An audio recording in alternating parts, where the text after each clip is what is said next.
ಚಿಕ್ಕ ಪೈಲ್ವಾನ್, ಮನೇಲೆ ಯಾಕೆ ಅಕ್ಕಡ ಮಾಡ್ಕೊಂಡಿದೀಯಾ? ಮತ್ತೆ ಈ ಚಿಕ್ಕ ಲಂಗೋಟಿ ಹಾಕೊಂಡು ಯಾಕೆ ಬಸ್ಗೆ ಹೊಡಿತಿದ್ಯಾ? ತಡಿ, ನಿನ್ ಪಂಚೆ ಉದ್ರಿಸ್ತೀನಿ. ತಡಿ ತಡಿ ತಡಿ ತಡಿ. ಸರಿ ಆಯ್ತು, ಎಳೆಯಲ್ಲ. ಹೇಳು. ನಿನಗೆ ಗೊತ್ತಾ ವಿಜಯನಗರ ಪೈಲ್ವಾನ್ ದೂಲ್ದನ್ ಪೈಲ್ವಾನು ಮಲ್ಲ ಯುದ್ಧ ಮಾಡ್ತಿದ್ದಾನೆ. ಅದು ನೋಡಕ್ಕೆ ಒಳ್ಳೆ ಮಜಾ ಬರುತ್ತೆ. ಹೌದಾ? ತುಂಬಾನೇ ಆನಂದ ಬರುತ್ತೆ. ನಾನು ಬರ್ತೀನಿ ಮಲ್ಲ ಯುದ್ಧ ನೋಡಕ್ಕೆ. ಇಲ್ಲಿ ನೋಡು, ನಾನು ರಾಜ್ ದರ್ಬಾರ್ನಲ್ಲಿ ದಿನಾ ಮಲ್ಲ ಯುದ್ಧ ಮಾಡ್ತೀನಿ. ಒಂದ್ ಕಡೆ ನಾನಿರ್ತೀನಿ, ಇನ್ನೊಂದ್ ಕಡೆ ನನ್ ವಿರುದ್ಧ ಇರ್ತಾರೆ ಆಚಾರ್ಯ ತಥಾಚಾರ್ಯ. ನನ್ ಮಲ್ಯುದ್ಧ ನೋಡಕ್ ಹೋಗ್ಬೇಕು. ಇಲ್ಲ, ಖಂಡಿತವಾಗ್ಲೂ ಇಲ್ಲ, ಸಾಧ್ಯನೇ ಇಲ್ಲ. ನಾನ್ ಇಂತಹ ಹಿಂಸೆಗೆ ವಿರೋಧ ವ್ಯಕ್ತಪಡಿಸ್ತೀನಿ. ಮಲ್ಲಯುದ್ಧ ಕ್ರೀಡೆ ಅಲ್ವಾ? ಕ್ರೀಡೆ ಅಂದ್ರೆ ಕ್ರೀಡೆ. ಇದನ್ನ ಯಾರಾದ್ರೂ ಕ್ರೀಡೆ ಅಂತ ಹೇಳ್ತಾರ?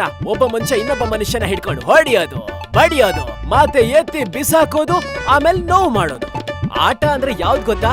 ಗಿಲ್ಲಿದಾಂಡು, ಕುಂಟೆಬಿಲ್ಲೆ, ಲಗೋರಿ, ಚೌಕಬಾರ.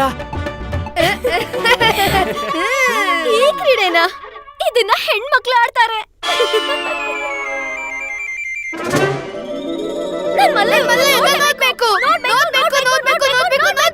ಇಲ್ಲ, ಖಂಡಿತವಾಗ್ಲೂ ಇಲ್ಲ, ಮಲ್ಲ ಯುದ್ಧ ನೋಡಕ್ ಹೋಗೋದಿಲ್ಲ. ಅಮ್ಮ ಹೇಳ್ತಿದ್ದಾರೆ ಇವರು ಮಲ್ಲಯುದ್ಧ ನೋಡಕ್ ಬರ್ತಾರಂತೆ. ಇವರು ಆ ದೂರ್ದನ್ ಪೈಲ್ವಾನನ ಬಗ್ಗೆ ತುಂಬಾನೇ ಕೇಳಿದಾರಂತೆ, ತುಂಬಾನೇ ವಿಖ್ಯಾತಿ ಪಡೆದಿದ್ದಾನೆ. ಆದ್ರೆ ವಿಜಯನಗರದ ಪೇಟ ಗುಂಡಪ್ಪನ್ ತಲೆ